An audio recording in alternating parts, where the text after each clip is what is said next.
morning started quiet, too quiet for a weekday. I was halfway through cleaning the coffee maker when the emergency alert cut into the radio feed. The voice on the broadcast didn't sound like the usual calm public safety operator. It was rushed, uneven, and halfway through the message, I could hear people shouting in the background. He said there were confirmed cases of violent neurological collapse in the Lakefield region, and that residents should stay indoors, avoid anyone acting erratically, and await further instructions. Then the transmission ended mid-sentence. I waited for the next cycle, but it didn't repeat, only static. At first, I thought it might have been a test or some isolated riot downtown. But when I looked out through the kitchen blinds, the street had that strange stillness that happens when everyone's watching the same thing. Cars sat in driveways. A few neighbors stood outside in their robes, holding phones in the air, checking for service. Ellen Vasquez from across the street called out to me, asking if my power was flickering. I told her I hadn't noticed. She laughed it off and said her husband was rebooting the router again. It was almost normal for a second. Then, a sedan came down the road too fast, clipped a parked SUV, and kept going until it slammed into a tree. 2 men got out, one bleeding, one dragging the other by the arm, and they didn't even look around before running toward Main Street. Nobody followed them. That was when I decided to start the lockdown plan. I shut off the main breaker to cut the house from the grid, slid the steel bar into place across the front door, and moved the heavy couch against the big window facing the street. Curtains closed, lights out. The air inside felt heavy, but routine steadied me. I drilled this process 100 times in my head. I checked water drums in the basement. 6 full, 2 half. Counted food stock. 45 days minimum if I rationed. I took notes in the ledger, updated fuel levels for the generator, and ran a quick function test on the vent fan to make sure air exchange still worked. By 10, the neighborhood started to change. Car alarms went off one by one, then stopped. Somewhere a siren wailed and cut short. I stepped outside for a look from the side gate, keeping low behind the fence. Smoke was rising near the freeway in a long dark column. I stayed there until I spotted movement down the block. Someone staggering barefoot in hospital scrubs. Moving wrong. He fell, crawled a few feet, then stood again, twisting at the waist like his bones didn't line up right. I watched through the gap in the boards until he disappeared behind a row of mailboxes. That was the first infected I ever saw, though I didn't know what to call it then. Around lunchtime, Ryan Decker showed up. He'd been a cop before they let him go for drinking on duty, but he still walked like the badge meant something. He banged on my door hard enough to shake the hinges and yelled my name, saying the neighborhood was organizing a safety group at the recreation center. He wanted me to bring guns, said we needed to hold the perimeter. I told him through the door I wasn't interested. He called me paranoid, said we'd all need each other when the power went. I told him he was right about that, but I still wasn't joining him. When he realized I wasn't going to open the door, he left with a lot of words I won't repeat. By early afternoon, the power started blinking on and off every few minutes. I shut down the computer, unplugged non-essentials, and switched the refrigerator to standby so I could move it to generator power later.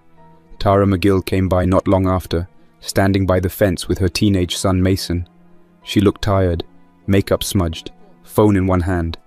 She asked if I'd heard anything new, or if the news channels were still down. I told her to stay home and keep her windows locked. She asked for batteries for a flashlight, so I passed a pack through the slats. Mason didn't speak, just watched me like he was trying to figure out if I was scared. I didn't answer when she asked if I thought things would go back to normal. By late afternoon, the air outside started to carry the smell of burned rubber and something else, something sour. From the backyard, I could see faint smoke over the tree line. I listened to the shortwave for 2 hours straight. The 7.250 megahertz channel was full of broken voices, half calls for help, half nonsense. No coordination, no government feed. Every few minutes someone would cut in saying their location, then static swallowed them. Just after 5, someone knocked again. It was Frank Vasquez. He looked smaller than usual, holding a flashlight in both hands like a weapon. He said Ellen had gone to the store that morning and never came back. He asked if I had heard sirens or seen her car. I told him I hadn't. He said he couldn't just sit there waiting, that he had to go look for her. I tried to convince him to stay put, but he turned and walked off down the street. The sound of his shoes faded fast. Night came fast after that. The whole block went dark at once when the power grid finally failed around 6:30. Every house vanished into blackness except for the occasional flashlight beam through a curtain. I switched on the red emergency light in the hallway to keep the interior hidden and sat by the window for a long time, listening. Somewhere down the street, someone screamed, long and sharp. Then nothing. The silence afterward felt heavier than the noise. A little before 8, a car rolled by with its headlights off. It moved slow, engine sputtering, tires crunching over gravel. It stopped outside Ryan's place. I couldn't see much, only shadows, but I heard a door open, then muffled voices, then one single gunshot. The engine revved and faded down the hill. After that, the street stayed quiet. The smell got worse once the wind shifted. I closed every vent I could reach, moved down into the basement, and ran the small fan to push air through the carbon filter. Around 9, I started hearing footsteps outside. Not running, dragging. A few steps, then a pause, then again. The sound came closer, stopped near the wall, then moved on. I didn't breathe until it was gone. I tried to write notes in my log, but my hand wouldn't stay steady. The only things I managed to write were power grid down, first infected sighted, gunfire on Maple Ridge, civilian order unstable. I underlined that last part twice. Then I turned off the light and sat in the dark, waiting for dawn. Sometime after midnight, there was a knock at the back door. 3 slow taps, not forceful, just enough to test if anyone was home. I waited. Then I heard my name whispered, Tara's voice. I unlocked the inner door and asked what she needed. She said Mason was sick, shaking, burning up. Her voice cracked when she said he'd been bitten. I told her to stay where she was and turned on the outside light. She stood alone, blanket wrapped around her shoulders, eyes red from crying. She didn't look hurt. I let her in through the mudroom, but told her to stay away from the main floor until I checked the boy. Mason was lying on a blanket in the back seat of her car. The bite was on his arm, deep, swollen, edges turning grey. He didn't respond when she spoke. She kept saying he'd be fine, that it was just an animal, maybe a stray dog. I didn't correct her. I told her to wait in the garage while I figured out what to do. She nodded, too tired to argue. The rest of the night I stayed awake on the basement steps, listening for movement. At one point, I heard a generator start a few streets over, loud, running clean for a minute, then cutting off fast. Right after, the sound of yelling, followed by silence. When daylight finally came, I stepped outside. The sky had a dull, overcast glow, the kind before rain. Cars were scattered across the street, some with doors hanging open, some idling empty until they ran dry. No movement anywhere. I checked on Tara. She sat in the garage, shaking, said Mason hadn't made it through the night. I went to look. He lay still, skin pale, lips split. She was still talking to him softly when his eyes opened again, milky, unfocused. I told her to move back. She didn't listen. When he sat up and snapped his teeth toward her, I grabbed her by the arm, pulled her away, and shut the door. 2 shots ended it. The smoke from the freeway reached the neighborhood by mid-morning. It gave the air a dry, chemical taste that stayed in the back of the throat. I walked a slow perimeter around the yard, checking fences and sightlines while keeping low near the hedges. The town looked different in daylight. Every window had turned into a blind mirror. Some had cracks spreading through the glass.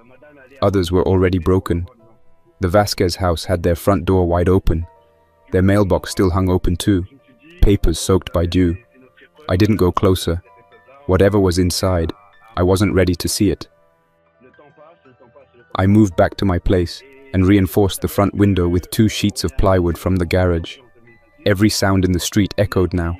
Whined through the trash cans, loose shutters, somewhere a fence creaking. I couldn't tell if those noises meant the infected were near or if the world was just breaking apart at its seams. Inside, I shut off the basement fan and switched to a smaller battery unit to save power. Then, I filled 3 extra water jugs, while the tap still gave something more than a trickle.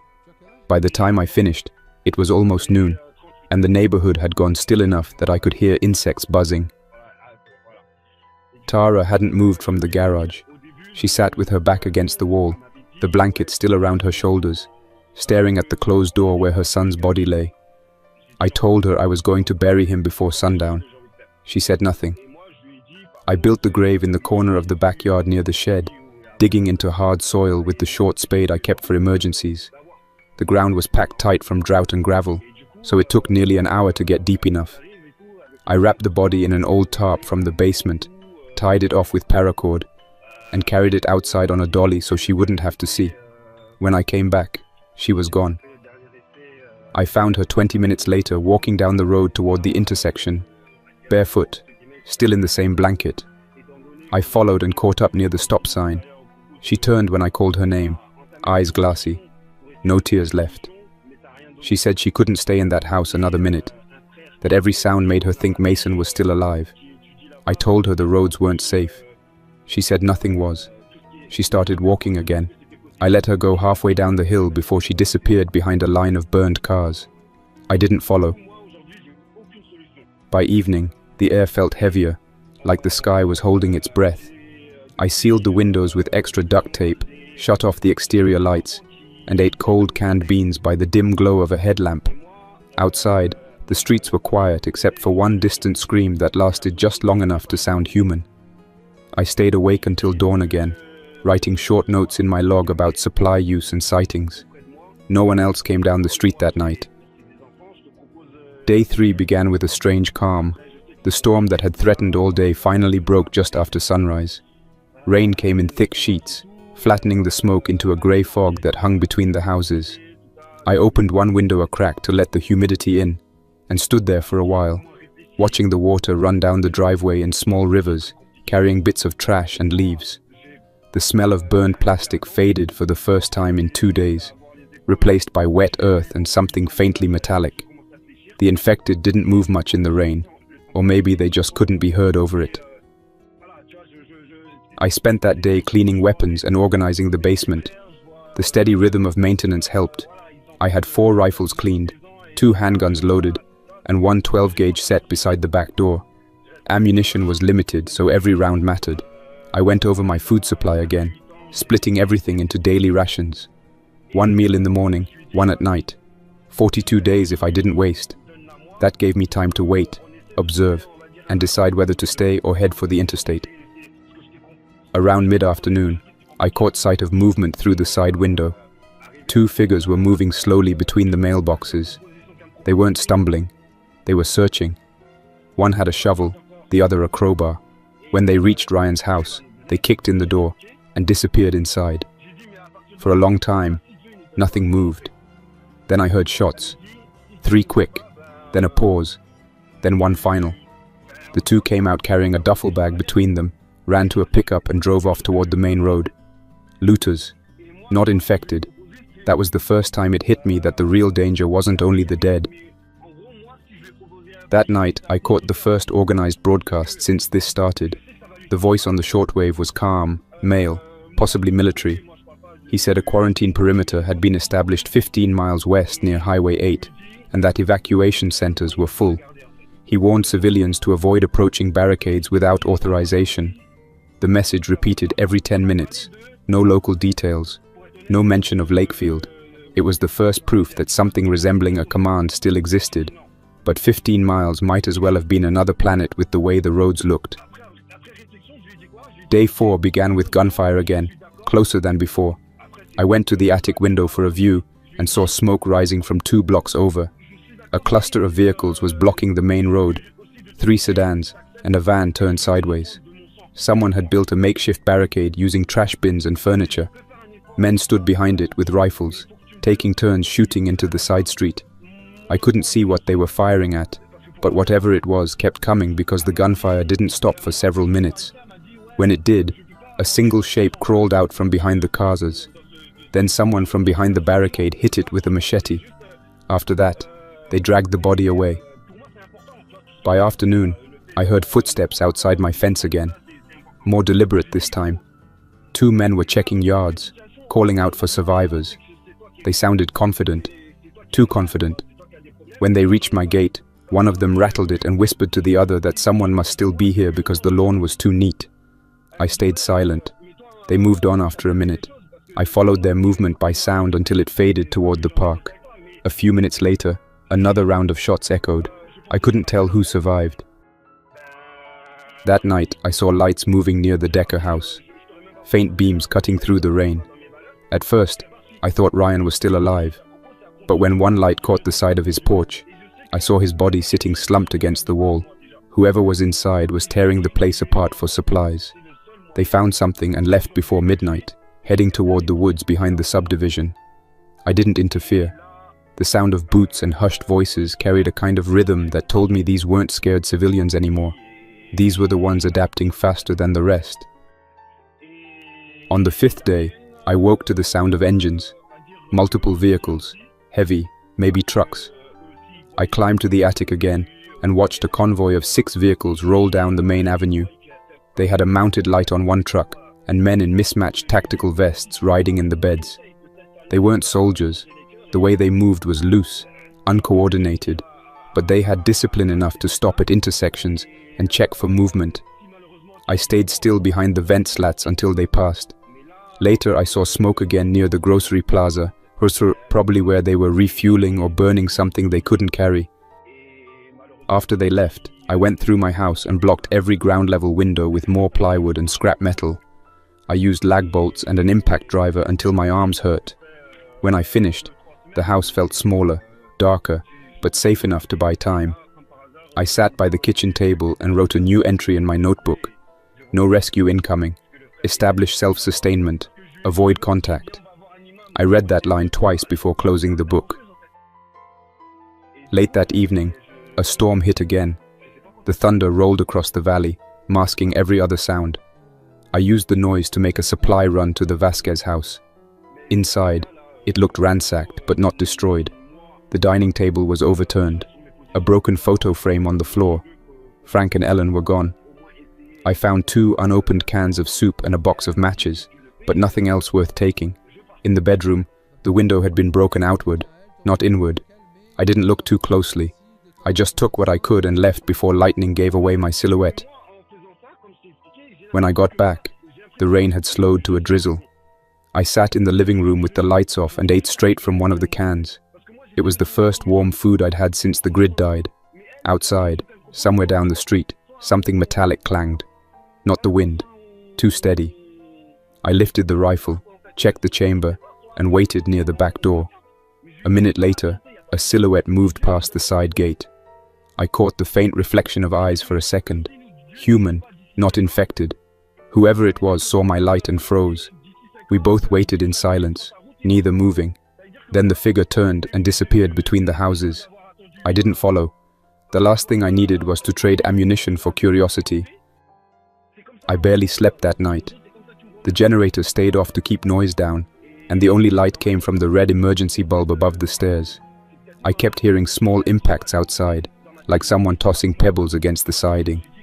Maybe it was debris from the wind, maybe not. Around 2 in the morning, I picked up faint movement on the shortwave.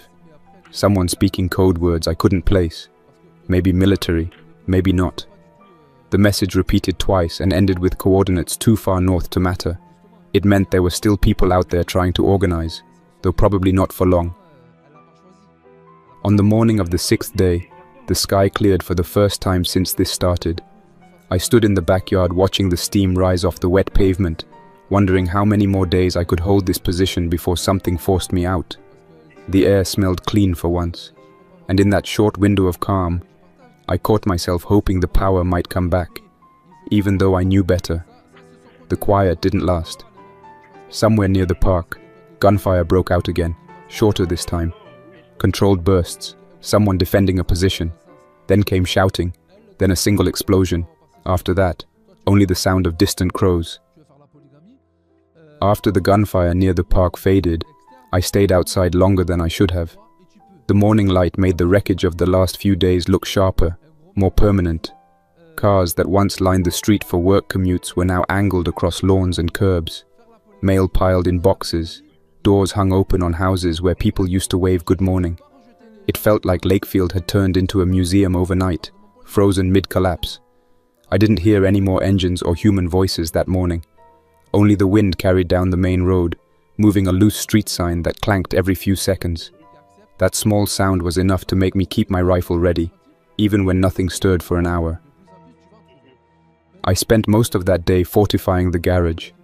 The side door was hollow core, useless against anything determined, so I replaced it with a steel panel from a dismantled shelving unit and bolted it to the frame.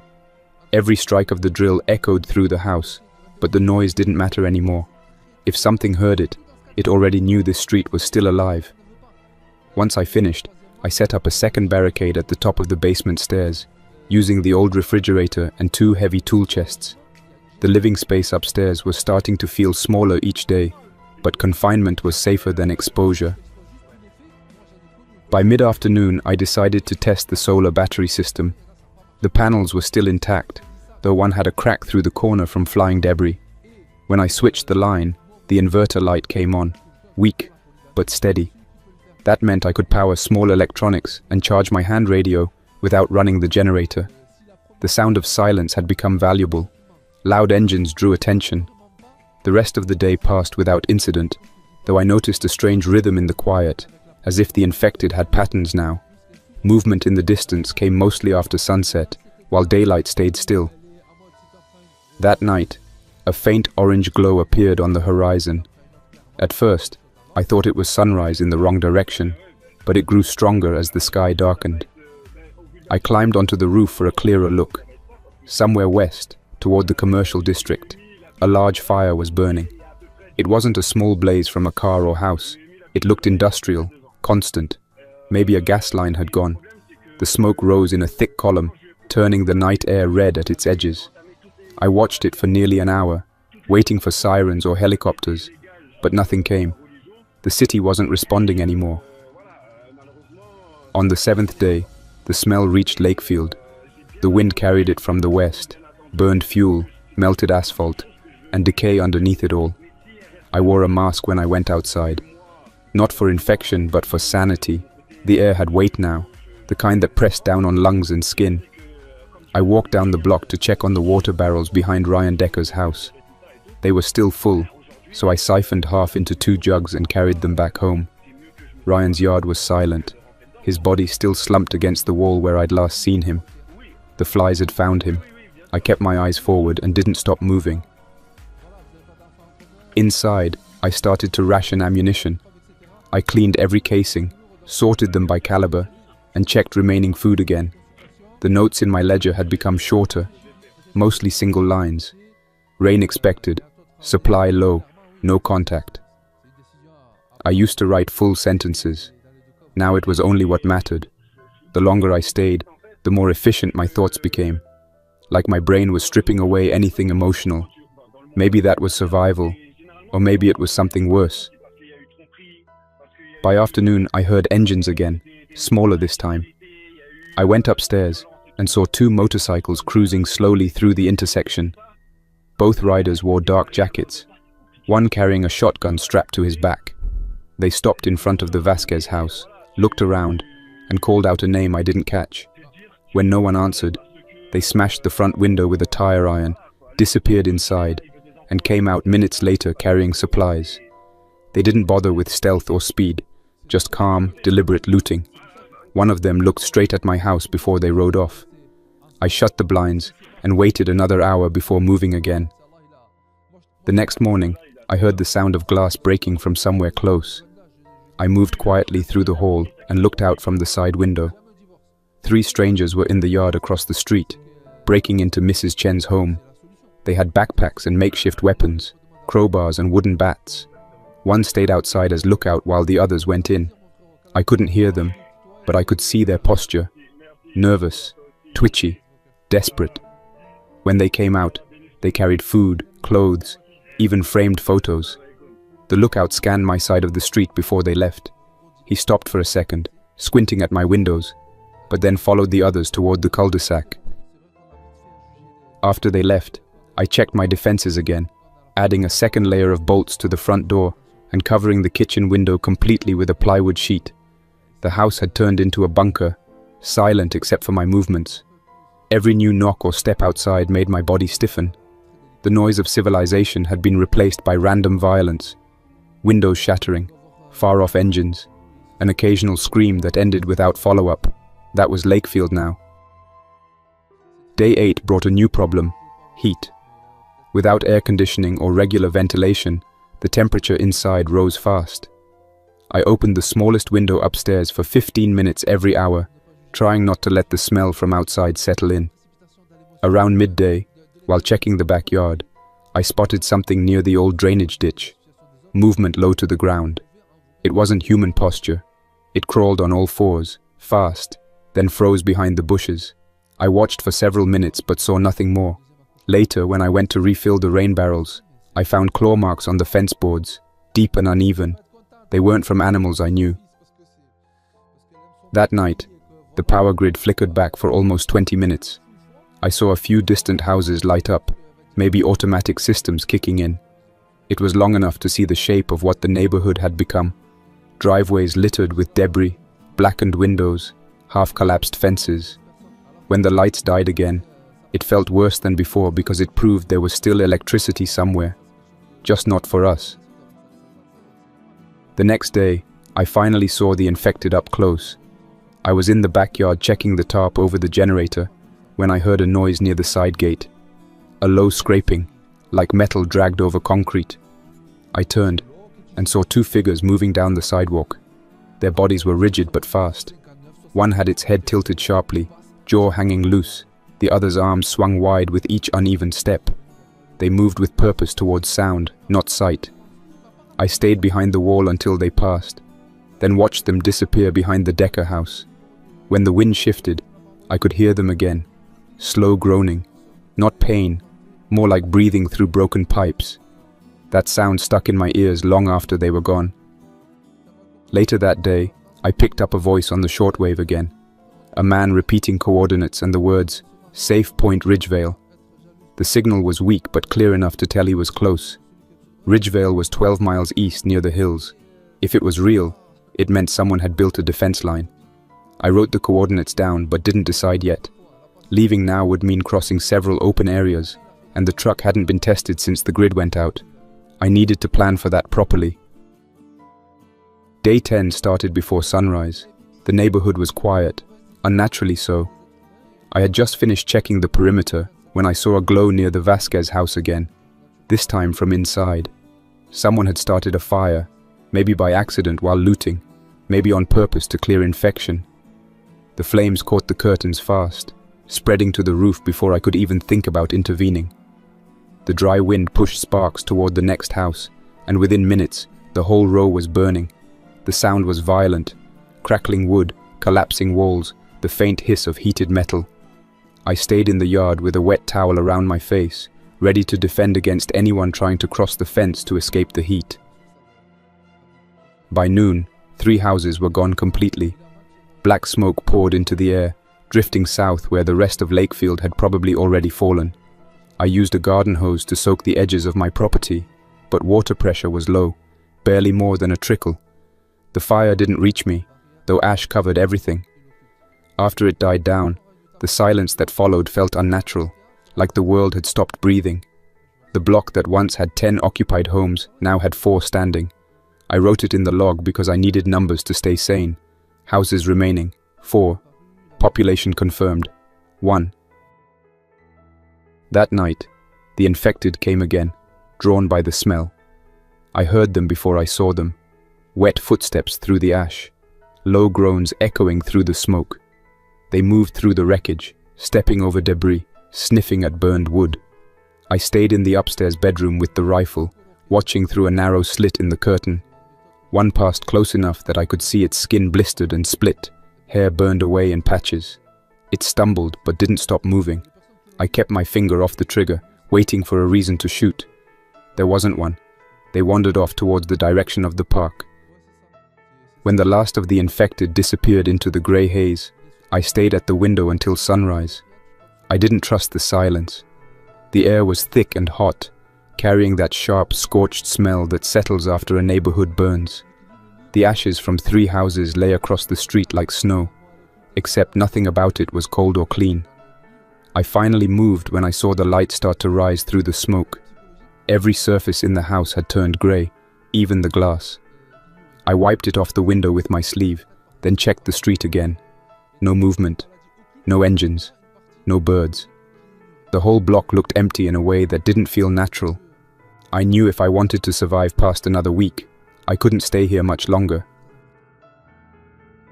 The decision came slow but clear. I needed to leave before the infected started migrating back, or before scavengers found what was left of this place. I still had the coordinates from the shortwave transmission, the supposed safe point at Ridgevale. It wasn't far, 12 miles, but distance means nothing when every mile is filled with broken cars, dead streets, and what used to be people. I spent that entire day preparing for the move. I stripped my gear down to the essentials: rifle, sidearm, 2 spare magazines for each, 1 day's worth of rations, 1 water jug, and my shortwave unit. I sealed the remaining supplies in the basement and locked it behind a reinforced door. The house wouldn't survive without me, but if someone came after, at least they'd see I fought to the end. Before leaving, I had to make sure the truck would still run. The fuel drums were untouched, though the diesel smelled faintly of age. I siphoned 5 gallons into the tank, primed the lines, and cranked the ignition. The first attempt failed. The second gave a cough, then a weak rumble that caught. I let it idle for a few minutes, watching the temperature gauge stay just below the red. It was enough. The battery still held charge, and that was all that mattered.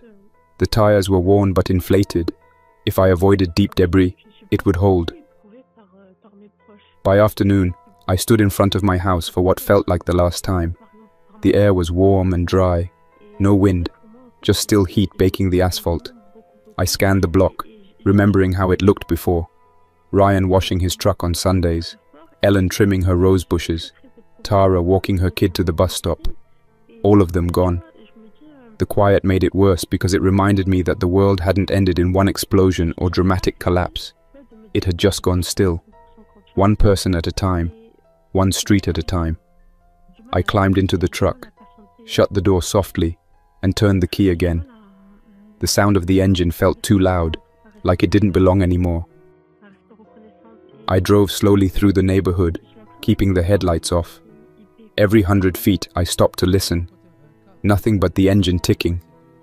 The road leading out of Lakefield was blocked in 3 places by wrecked vehicles. I managed to push one aside by nudging it with the front bumper, but the others were jammed too tight. I turned onto the side streets instead, following a rough path through alleys and back roads. Most houses were looted or burned. The few still standing were boarded from the inside. I caught movement once or twice, a curtain shifting, a flashlight beam, but no one came out. People had learned that visibility meant death. When I reached the main intersection, the damage grew worse.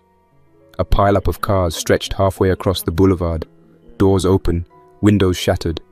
I left the truck idling and climbed out to check for a path through. The smell of gasoline and decay hit immediately, sour and heavy. I stepped carefully, listening for movement between the vehicles.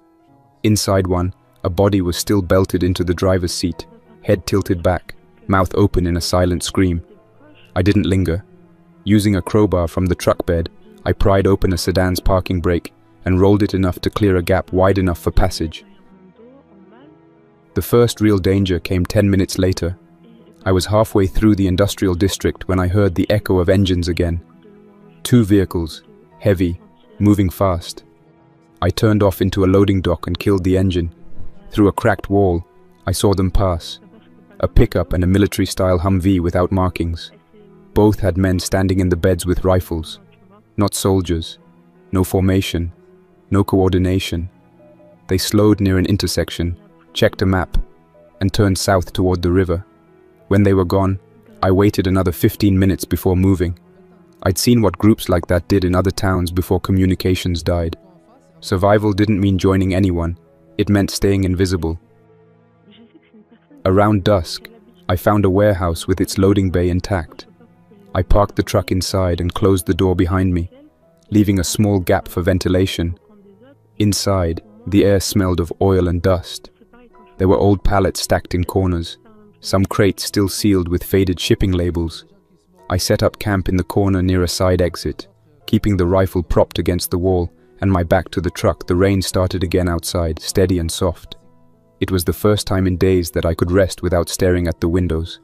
I ate a can of food, wrote a short note in the ledger, and sat listening to the rain against the metal roof until sleep came.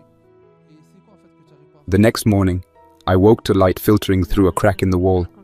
Everything was quiet. I checked the truck, still there, still untouched. Before leaving, I scouted the perimeter.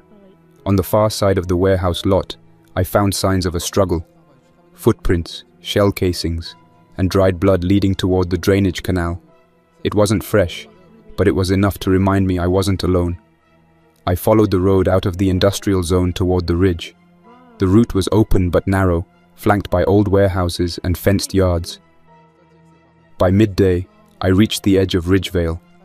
The town sat lower in a shallow valley, half of it built along a reservoir.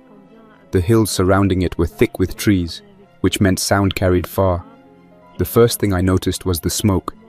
It wasn't a fire this time, just smoldering patches from old burns. I slowed the truck and scanned the streets. No visible movement, but signs of habitation. A curtain shifted, a door closed too carefully, faint trails of footprints through dust. I parked beside an abandoned school bus and decided to proceed on foot. The radio transmission had said, "Safe Point Ridgevale," but it hadn't said where. The town wasn't large, maybe a dozen streets across, bordered by forest and the water plant. I checked each block cautiously, moving between vehicles and using mirrors to peek around corners. After half an hour, I found it. An old community center with sandbags stacked around the entrance and a faded American flag tied to a pole. The door was open, swinging lightly in the wind. I called out once, waited, then stepped inside. The interior was quiet, only the sound of dripping water somewhere in the distance. Chairs were overturned, papers scattered across the floor, and a half-finished barricade blocked the hallway. It had been occupied, maybe a week ago. I found empty ammunition boxes, medical supplies stripped of their contents, and a few dried bloodstains near the wall. On the back table sat a hand radio, battery compartment open and wires exposed. It looked like someone had been transmitting until power ran out. I tried replacing the battery from mine, but the signal was dead. I stayed there until afternoon, resting near the doorway. Ridgevale hadn't been a safe point. It was a dead one. The last message had probably been a distress call that got mistaken for an invitation. I wrote that in my notebook because admitting it felt necessary. There was no system left, no command structure, just scattered survivors hoping someone else had control. By the time I realized the truth, the sky was darkening again. I decided to spend the night in the center, locking the main door with a length of wire. The floor was cold concrete, but I was too tired to care. The noise woke me sometime past midnight. At first, it sounded like branches scraping against the outside walls, but it grew heavier, rhythmic. Footsteps. I grabbed the rifle and stayed low, moving to the nearest window slit. Shadows passed across the parking lot. 3 figures, walking fast, heads twitching in the dark. They weren't coordinated enough to be human. The infected had followed something here. Maybe my truck engine. Maybe the residual scent of old blood. I stayed completely still while they circled the building. One pressed against the door, sniffing, then shuffled away. They left as quietly as they came. I didn't move until the faint grey light of morning returned. When dawn came, I took what supplies I could and moved north toward the reservoir. The road curved along the water, its surface covered in mist. The silence there felt deeper than anywhere else. At one point, I spotted a figure standing near the shoreline. A person, still, facing the water. I called out softly, but got no answer. When I took a step closer, it turned, and I saw its face was half decayed, jaw hanging by tissue. I fired once, not for survival but to erase what was left of that image. The sound carried across the lake, echoing back like a delayed response. I walked for another hour, staying close to cover. Eventually, I reached a small service tunnel that cut beneath the highway. The walls inside were damp, the air colder. Graffiti covered the concrete. Messages written by survivors, dates, arrows pointing east. One note read, "Still safe in the hills. Bring food." I didn't know how old it was. I followed the tunnel until I reached the other side. The landscape beyond was open country, no structures, just scattered power lines stretching toward the horizon. For the first time since Lakefield, I could see distance again. It didn't feel like hope, just space to move without walls closing in. By the 20th day, I had set up camp in a small maintenance cabin off the main road.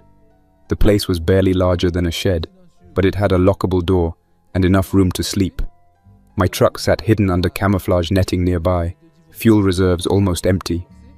Every night I watched the highway from a hilltop, hoping to see signs of organized travel, convoys, aircraft, even flares. But the sky remained dark. The only lights I ever saw were wildfires burning far away. My food stores dropped to 10 days' worth, water slightly more. The infected rarely came this far out, though sometimes I heard them at night. One or two, wandering without direction, too far gone to hunt. The nights in that cabin felt longer than any before. When darkness came, it was complete. No street lamps, no city glow, just the outline of the hills against a dim sky. The air stayed cold even when the days warmed, and the silence pressed in so tightly that I could hear every creak in the wooden frame. It wasn't comfort, it was containment.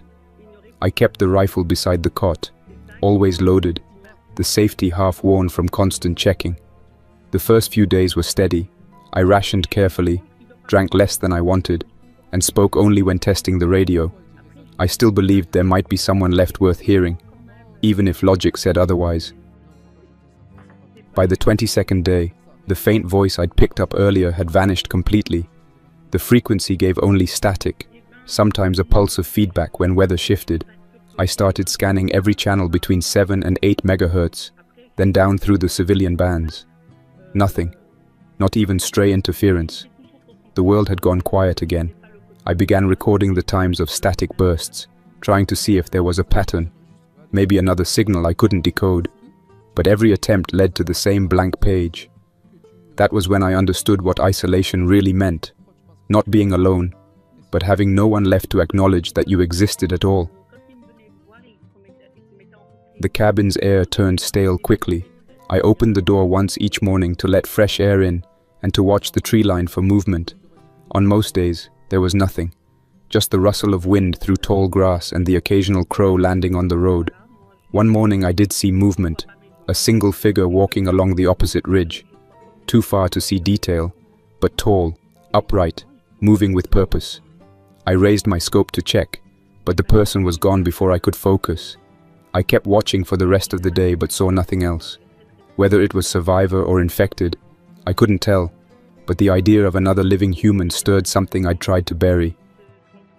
That night, I lit one of the last candles and sat writing in the notebook. I tried to list everything I'd learned since the first day. The infection spread faster than any known disease. It burned through cities before containment began. The infected didn't rot the way corpses should. Some slowed with time, but most kept moving until something destroyed them. Their behavior changed depending on noise, smell, and possibly temperature.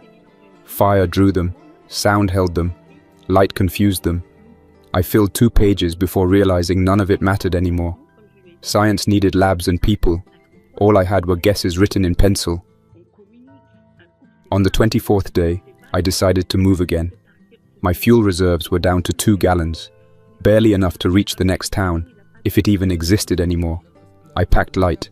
1 backpack, 1 rifle, 1 spare mag, food for 2 days. Before leaving, I carved a message into the cabin door. Supplies gone, headed east. No infection. If anyone ever found it, I wanted them to know the place was clean. I uncovered the truck, checked the oil, and started the engine. The noise felt strange after so many days of stillness, like breaking some unspoken rule. I followed the main road east for nearly 6 miles before realizing how wrong the map had become. The asphalt was torn in sections where roots had pushed through, and parts of the shoulder had collapsed into shallow sinkholes. Every few hundred yards, I passed burned-out vehicles, some military, some civilian. I stopped once to check a supply truck, but the interior had been gutted long ago. The air smelled of rust and mildew. Near the 7th mile, the road split toward a familiar direction, the route back to Lakefield. I hadn't planned to return, but the thought hit me hard. I'd left supplies behind there, fuel, water, and most of my tools. If I could make it back quietly, I might have enough to move south where the climate was milder. I turned the truck toward the old road and drove until the engine began to sputter. By the time I reached the outskirts of Lakefield, the last fuel line was running dry. I coasted down the final hill and rolled to a stop behind a cluster of abandoned cars near the old gas station. The town looked worse than when I'd left. The fire had spread beyond the houses I'd seen burning. Whole sections of the subdivision were flattened. Blackened trees leaned over the road like skeletal frames. I killed the ignition and let the silence swallow everything. Not even insects made sound. Moving through the town on foot felt like walking through memory stripped bare.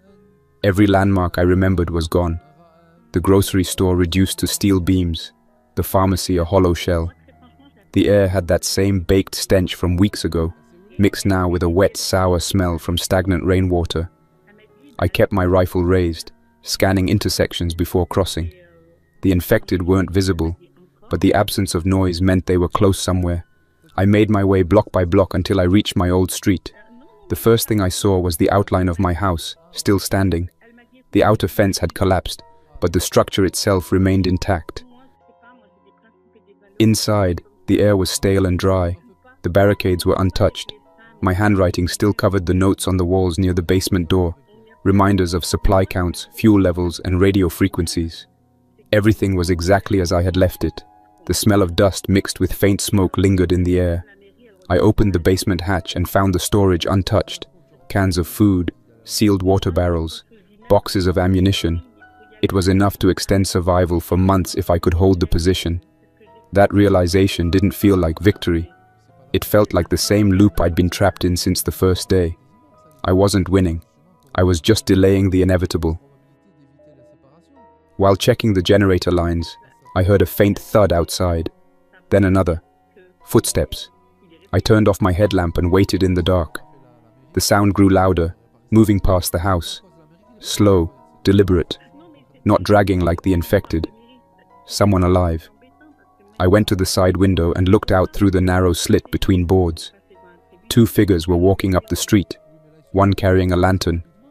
Their clothes were mismatched, civilian jackets over tactical vests. They stopped near Ryan Decker's burned-out truck and started talking quietly. I couldn't hear words, but the tone was steady. They weren't panicking. I waited until they moved farther down before relaxing my grip on the rifle. Seeing other people again felt like a ghost sighting. I couldn't decide whether to approach or stay hidden. I spent the rest of the night upstairs, listening for any return. They didn't come back, but I found fresh boot prints in the ash the next morning. I followed them halfway down the street before losing the trail near the park. The grass there had overgrown, hiding anything that moved through. It wasn't until I heard a low growl from behind the jungle gym that I realized I wasn't alone. 2 infected crawled out from beneath the slide, both burned and missing chunks of skin. They were slower now, moving as if their limbs resisted every step. I fired twice. The shots echoed across the neighborhood. Too loud. Every time I fired, it felt like announcing my position to the whole town. I knew I couldn't stay long. I spent the next 3 days gathering supplies and refueling the truck using what remained in the basement drums. I worked only in daylight, locking myself inside by sundown. During those days, I began hearing new sounds. Distant engines, maybe generators. Once, I caught sight of smoke rising far east, too organized to be a wildfire. That meant people. Maybe the same group I'd seen before. Maybe something new. The temptation to investigate grew stronger each day, but the risk stayed higher than the reward. I'd learned not to chase illusions of safety. Still, Staying alone in a dying house was its own kind of suicide. On the 29th day, the wind shifted, bringing the smell of rain again. I sat in the truck with the map unfolded on the steering wheel, tracing roads I hadn't traveled yet. South led to wide farmland and flat country where I would be exposed from every angle. East climbed into the mountains, cold but full of natural cover and fewer bodies. I made the decision without talking it out loud. Talking felt pointless now. The next sunrise would mark my departure. I packed the supplies, sealed the basement once more, and left a note taped to the inside of the door. If anyone finds this, Lakefield is lost. Supplies buried behind the shed. Trust no one. Move east. There was nothing left to clean or secure. The house had served its purpose. I didn't want to look at it again. I spent the rest of the day preparing the truck. The tarp covering the hood was stiff from ash, and the engine smelled of heat even before I turned it on. I checked the oil and topped it with the last half bottle I had. The tires were still holding air, though the front right looked soft. I filled it with a hand pump until it felt stable enough to drive. The toolbox in the back had shifted during the last move, so I strapped it down and added a length of chain and 2 tow hooks. I didn't know if I would need them, but tools had saved me before. I kept thinking of the drone of engines from weeks earlier, the sound of scavenger caravans rolling through towns. If I ran into one, the chain might help, or it might do nothing. At least I would be prepared. The sky darkened fast that afternoon. Heavy clouds crawled in from the west, thick and low, the kind that brought storms strong enough to rip off siding. I hated driving in rain, especially now, when visibility meant survival. I decided to wait out the night in the house one more time. I locked the front door, backed the truck into the garage, and lowered the door halfway to let fresh air pass. The smell of wet ash filled the space as the first drops hit the roof. I sat on the concrete floor with my back to the wall, listening to the storm build. It started with scattered taps on the metal roof, then escalated into hammering sheets of water. The whole structure shook during the gusts. I heard something crash down the street, maybe a gutter or part of a fence, followed by a dull roll of thunder. Night took over 30 minutes early. At first, the storm drowned everything in one steady roar. I almost relaxed, thinking no infected would move in this weather. But storms bring their own dangers. Around midnight, a violent gust hit the neighborhood hard enough to rattle loose shingles across the pavement.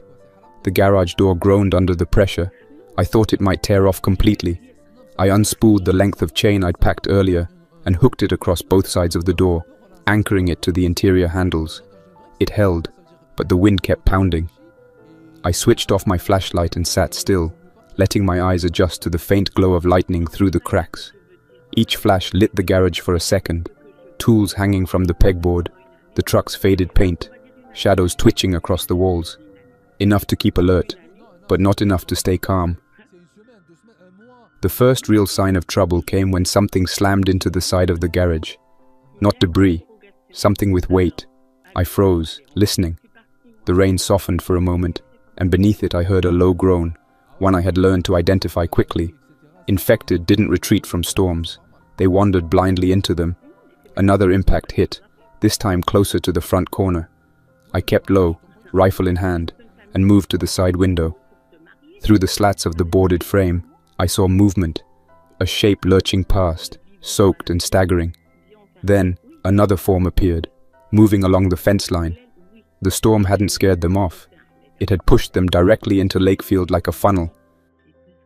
I stayed inside the garage, breathing slowly, watching the shapes drift along the street. The lightning flashes revealed more each time. 5, maybe 6 infected moving in loose formation, reacting to noise or wind shifts. They didn't run. They wandered until something triggered them. One stopped directly in front of my driveway, head lifted as if taking in scent. I pressed my back against the wall, not daring to breathe loud. After a long moment, it continued walking, splashing through shallow puddles. The sound of their footfalls mixed with the rain in a way that made them almost silent. If I had walked out without checking, I would have stepped straight into them. The storm lasted 4 hours. By the time it weakened, the infected had spread out across the neighborhood, drifting like loose debris. I slept in broken intervals, waking at every impact or shift of wind. My plan to depart at dawn stayed urgent, but the storm had made everything worse. Any infected that survived the night would still be wandering the streets. If they detected me while the engine warmed up, I'd be surrounded before reaching the main road. I needed a distraction or a clear shot to leave. When the first streak of grey light leaked through the cracks in the garage, I stood, stretched my stiff arms, and opened the back door a crack to listen. The world sounded cleaner, rain dripping from gutters, wind settling, no growls. But the danger didn't leave with the storm. I opened the garage door slowly, only high enough to slide under. Water poured off the roof edges onto the driveway, running in streams toward the street. The ground smelled of mud, smoke, and rotten vegetation. I scanned the road. The infected were still there. Two stumbled near the corner, stepping through floodwater. Another leaned against a mailbox, twitching its head in tiny jerks. All of them moved slow, lethargic from cold. Their clothes clung to them like wet rags. If I started the truck, the sound would wake them instantly. I needed a plan that didn't involve brute force or speed. Noise kills in a dead town. I spent the next hour watching patterns. The infected walked predictable routes when deprived of sound or scent. They looped around objects, leaned against fences, drifted toward any movement caused by wind. One fell into a puddle and didn't get back up. And after 3 loops, I realized I could slip the truck out during a 10-second window when all of them naturally drifted behind obstructions. It wasn't guaranteed, but it was the best chance I had. I returned to the driver's seat and waited until the shapes moved into positions matching what I had tracked. When the moment came, I turned the ignition as quietly as possible. The engine coughed once, then caught, quieter than expected. I pulled out slowly, not daring to accelerate. Even moving under 5 miles per hour, the truck made enough vibration to draw attention. One infected jerked its head toward me, then began moving faster. I shifted up the street, keeping distance. Another spotted the movement and followed. Soon 2 more drifted into pursuit. None of them ran, but their determination didn't waver. I kept rolling until I reached the intersection that led out of the subdivision. That road was muddy, filled with broken branches and scattered debris. I pushed forward, willing the tires to grip. The infected didn't stop following until I turned the corner and their line of sight broke. I didn't look back. By the time I reached Lakefield's town limit, the storm clouds had thinned into mist. The sun came out for the first time in weeks, turning the wet pavement into a reflective glare that forced me to squint constantly. I hated the sunlight. It made everything too visible, including me. But the open sky made travel possible. I followed the cracked highway toward the foothills, planning to find a forest road that would take me deeper into the mountains. If infected wandered that far, they'd spread out in the open terrain instead of clustering. About 4 miles outside town, I saw smoke rising again, this time from a small service station surrounded by delivery trucks. I slowed until I could see the source. A pickup truck had crashed into one of the pumps, setting the area ablaze. 3 bodies lay near the curb, 2 face down, 1 partially curled against the wall. I didn't get out. I didn't need to. The smell rolling off that place proved it wasn't recent. I kept driving until the smoke disappeared from view. Survival meant ignoring scenes like that, even when they begged for answers. Curiosity only got people killed. Around midday, the truck sputtered once. I checked the gauge, almost empty again. The distance I'd traveled had drained more fuel than expected, probably because the tires spun in mud earlier. I needed to conserve what little remained. I drove until I found a small pull-off area near an access road and parked beneath a cluster of dense pine trees. The needles muffled sound and gave some concealment from the road. I shut off the engine and stepped out to stretch my legs. My muscles ached from tension, and my shoulders felt rigid from days of carrying gear. I walked 20 yards into the trees and listened. No infected, no engines, only distant water runoff from the hills. The forest air carried the damp smell of moss and old bark. It calmed me enough to think. I could travel east on foot, but that meant abandoning the truck and most of my supplies. If I continued searching for fuel, I'd risk running into scavenger groups, which carried the same danger as infected. I returned to the truck and pulled out the map again. A dotted service road led toward a ranger station 3 miles uphill. If the place was intact, it might still have a fuel depot or at least a running water source. 3 miles wasn't far. I could walk that distance easily, but I hated leaving the truck behind. Still, I couldn't drag it up a mountain. That fact settled the decision. I'd go on foot, scout ahead, and return if the path was clear. Before leaving, I stashed the truck deeper into the trees, covering it with netting and branches until it blended with the shadowed brush. I removed the battery and hid it 30 feet away under rocks. If someone stumbled upon the truck, they wouldn't drive off with it. I strapped my pack, checked the rifle, and walked toward the trail. The ground was slick from the storm, and mud clung to my boots with each step. The wet leaves made a faint crackling sound underfoot, quiet enough to keep attention low. I moved slow at first, stopping every few yards to listen. The forest thickened as the trail climbed. Some areas had trees fallen across the path, roots torn from earth by wind or decay. I climbed over them, each time scanning ahead. The deeper I went, the more signs of collapse I saw. A shredded tent lay torn beside a fire pit. A rusted cooler sat partly buried in mud. A pair of broken glasses lay in the dirt, as if someone had dropped them mid-run. No bodies, no blood, just abandoned objects, the remains of lives interrupted. I kept moving until the trail narrowed and curved around a rocky outcrop. At that point, I heard something faint, metal clinking against metal. I crouched and waited. The sound came again, slow and rhythmic. Not natural, not the wind. I moved uphill using a parallel line through brush until I could see the source. Ahead, 3 men stood outside what looked like a utility shed built into the hillside. 2 wore backpacks and carried tools. The third held a rifle and kept watch while the others worked on a large metal lock. They weren't infected. They looked healthy, alert, cautious. I stayed behind the brush and watched.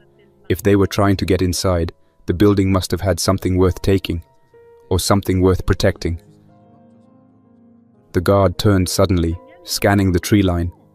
I pressed flat against the trunk and held still until his attention shifted. The group didn't look like scavengers. They were too organized, their movements too coordinated. One of them finally broke the lock with a crowbar, and the door swung open. They all stepped inside. I heard low voices, rummaging, boxes shifting. After a minute, one of them stepped back out with a metal canister in hand. Fuel. My suspicion was right. The station might contain emergency reserves. If I approached them, I'd risk being taken as a threat. If I waited too long, they'd empty everything and move on. After nearly 10 minutes, the men re-emerged carrying 3 fuel cans and a small case of bottled water. They closed the door loosely. The broken lock hung useless. Then they began descending the trail heading south, away from my truck. That route wouldn't intersect with mine. When they disappeared through the trees, I waited an extra 5 minutes before approaching the shed. The interior was cement, lined with shelves of spare parts and a few emergency kits. Near the back, I found 2 sealed fuel drums, each half full, enough to refill my truck completely. My hands shook slightly when I opened the nozzle on the first drum. It wasn't excitement. It was relief cutting through days of dread. I filled 2 canisters and secured them in my pack. It made the load heavier, but manageable. On the hike back, my pace stayed tense. The forest felt different now, as if I'd stirred something by opening that shed. Near the halfway point, I heard the sound of distant shouts. Human, panicked, overlapping. I froze in place. The noise came from the direction where the group had gone. I crouched and listened. One voice screamed, then silence. Whatever happened, I wasn't going near it. I turned north and took a longer route back, climbing over rocky slopes and cutting through bramble. Better slow than dead. I reached the truck at dusk. The forest around it seemed unchanged, though birds no longer sang. I reinstalled the battery, poured the fuel in, and wiped sweat from my face. My nerves felt stretched thin. I started the engine, listening closely. It turned over cleanly. Good. I backed onto the service road and began descending toward the main highway. The evening air carried a chill, and the sky shifted to muted purple above the tree line. I could feel the weight of the 30 days behind me. each one making the next step heavier. By the time I reached level ground, darkness had swallowed most of the valley. The headlights cut through a curtain of mist as I drove east. Every mile put Lakefield farther behind me. Every mile also reminded me I was still alone, still moving through a world that had stopped being livable. But I was alive. The infection hadn't taken that from me yet. My food was low, my trust non-existent, but the road kept unfolding ahead. Survival had turned from strategy into instinct, and instinct wouldn't let me stop. I drove until the road turned to dirt and the trees rose higher on both sides. The engine made a steady hum, comforting in its consistency. Somewhere deep in the mountains, maybe beyond the next ridge, maybe beyond 10, someone else might have built a camp or held a signal fire or patched together a working radio tower. The thought wasn't hope, it was possibility. Enough to keep steering the truck east, deeper into the dark, where the infection didn't echo as loudly and the world felt slightly less broken. On the 30th day, as dawn pushed faint light across the ridge, I finally stopped the truck and stepped out onto the cold dirt. I stood there for several minutes, breathing air that tasted clean for the first time in weeks. No burning plastic, no rot, no smoke, nothing but forest and distant wind. It wasn't safety, it wasn't peace, but it was distance. Distance from everything that had drowned daylight back in Lakefield. I closed the truck door quietly, slung my pack over my shoulder, and started walking uphill. I didn't know what I would find. I didn't know if I would find anything at all, but I was still moving, and that was enough. And that's where we'll stop for now. Thanks for listening till the end. Don't forget to like, subscribe, and tell me how the story hit you, what moments worked, what didn't, and what you'd want to hear next. And a big thank you to everyone supporting the channel, especially with extra membership, Carlos Herrera, Luca Mod, The Great Anywho, Jaydala, Madam Midnight, Deborah Powell. You keep this project alive. Until next time, Survivor. Mais Jack's Nightmares déjà, signing trouver off. une femme dans cette situation qui accepte. Tu vas en trouver, il y en a beaucoup, de plus en plus. Je vais pas te mentir, ça s'est décomplexé. De plus en plus, tu vas en trouver. Maintenant, qui patiente, toi, qui arrive à gérer entre la jalousie de la première et la nouvelle qui arrive. Donc finalement, tu vas te retrouver comme entre deux troupeaux en train d'essayer, un berger entre deux troupeaux, de gérer les deux, c'est très très délicat, surtout dans ce cas de figure. Ce cas de figure où la première ne veut pas. Et troisièmement, les gérer aussi, gérer financièrement, physiquement, spirituellement, intellectuellement, psychologiquement, il y a une gestion. Alors, je dis pas que c'est pas possible. Exactement. C'est possible. Oui, non, oui. Mais je te dis, je t'expose juste tous les faits. Moi, j'en ai connu autour de moi qui l'ont fait. Il y en a, ça a très bien marché, alhamdoulilah. Il y en a, ça n'a pas marché du tout. Et c'est pour ça que je te dis ça, qu'il faut prendre juste en considération tout ça. Et moi, mon conseil que je donne pour la polygamie, c'est celui qui peut le faire et qui veut le faire et que ça se passe bien, bismillah. Mais, personnellement, si la première veut catégoriquement pas, ne te précipite pas. Ne te précipite pas et prépare à la limite le terrain avec la première, vraiment jusqu'à qu'elle l'accepte un peu plus, qu'elle s'ouvre un peu plus. Là, éventuellement, pourquoi pas. Mais dans cet état-là, où elle est en mode, si tu en prends une, je pars, voilà, c'est soit tu choisis finalement de la quitter et t'en prends une autre clairement, on fait les choses dans l'ordre. Oui. Après, je pense que ça va être, au vu de la situation, je pense que ça va être ça, parce que je lui ai mis la puce à l'oreille il y a à peu près 2 ans. Voilà, j'ai mis la puce à l'oreille il y a à peu près 2 ans. Et le problème, c'est que moi, quand je lui ai proposé ça, c'est que on avait entamé toutes les options possibles qui étaient légales dans la religion. Et puis malheureusement, ça n'a rien donné encore. Et j'ai bien attendu, parce que c'est quelque chose que je voulais pas faire. Mais si elle reste fermée et que moi, malheureusement aussi de mon côté, je veux des enfants. Et je sais que, comme tu l'as décrit, c'est compliqué par rapport à beaucoup de choses de gérer tout ça et tout. Ben aujourd'hui, la solution, si elle s'arrange pas, c'est mieux que je me sépare que de rentrer dedans, quoi, en fait. Ça, c'est une décision que tu prends avec ton épouse, elle t'appartient. Oui. Elle t'appartient. Et, oui, bien sûr. Et tu peux le faire. Maintenant, voilà, vous n'avez pas d'enfants en commun, 8 ans de vie commune, patience dans l'épreuve, etc. Ça va être douloureux, Donc, Bah, bien sûr. fais les istikhara, la prière de consultation. C'est ce que j'ai fait, ouais. Réfléchis bien à toute éventualité et à toi de prendre la décision. Mais clairement, oui, c'est une décision à prendre. Et surtout, si dans les deux cas, vous n'avez pas tenu. Ce qui est triste, en fait, c'est que malheureusement, aujourd'hui, c'est vrai que dans le monde, dans le monde, j'exagère, oui, mais généralement, quand on entend des séparations, c'est parce qu'il y a eu tromperie, parce qu'il y a eu des infidélités, il y a eu de la violence et tout. Mais quand tout se passe bien à la maison et que le seul problème, c'est ça, se séparer à cause de ça, c'est compliqué, en fait. Tu vois, c'est dur à l'accepter. C'est douloureux, hein, mais voilà, dire tu vas te séparer parce que voilà quoi, l'autre il est là, il veut des enfants et l'autre elle est là, elle veut pas de polygamie, tu vois, c'est un peu compliqué quoi. C'est très compliqué. Des deux côtés, hein. C'est pour ça que faut tout faire pour essayer de rester ensemble. Et si c'est pas possible et que c'est intenable, alhamdoulilah, c'est Allah il a. Moi c'est ouais, pas. C'est qu'Allah il a fait. Hein. C'est pas ce à quoi je t'invite, hein. Loin de là. Oui, bien sûr, j'ai bien compris. Oui, bien sûr. J'invite jamais au divorce. Mais si le divorce existe, c'est que il y a des cas où c'est la solution. C'est tout. Est-ce que c'est ton cas toi? Alors il faut demander à Allah. Exactement. En tout cas, merci frérot. Merci beaucoup. Avec grand plaisir, mon frérot. Qu'Allah te préserve et te facilite. Toi et ton épouse. Merci à toi aussi. Merci à toi aussi. Qu'Allah pèse vos cœurs. Qu'Allah bénisse tout le monde. Amin. C'est à moi comment. Amin. Salam alaikum. Gros dilemme là. Gros dilemme. Je sais pas ce que vous en pensez. Gros dilemme.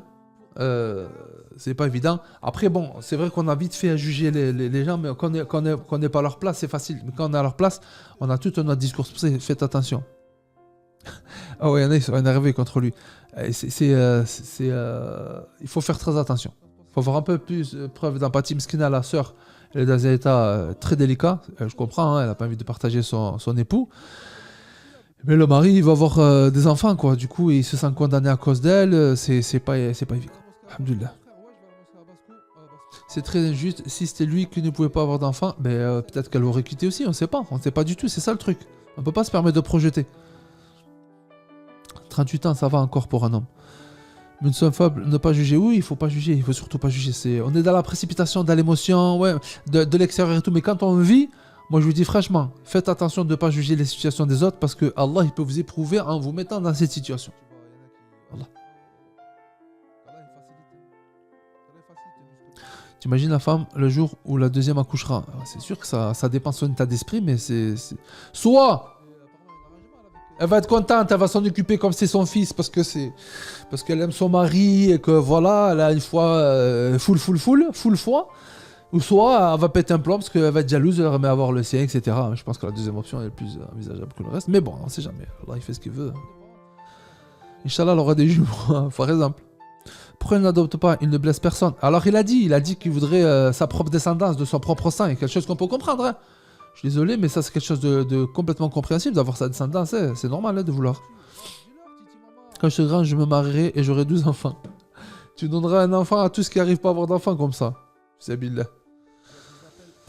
Inspire. Ah oui, ça j'ai oublié de le dire tout à l'heure, maintenant c'est plutôt ça. Tu bloques et tu supprimes. Calme-toi, c'est pas ça, c'est ça. Voilà.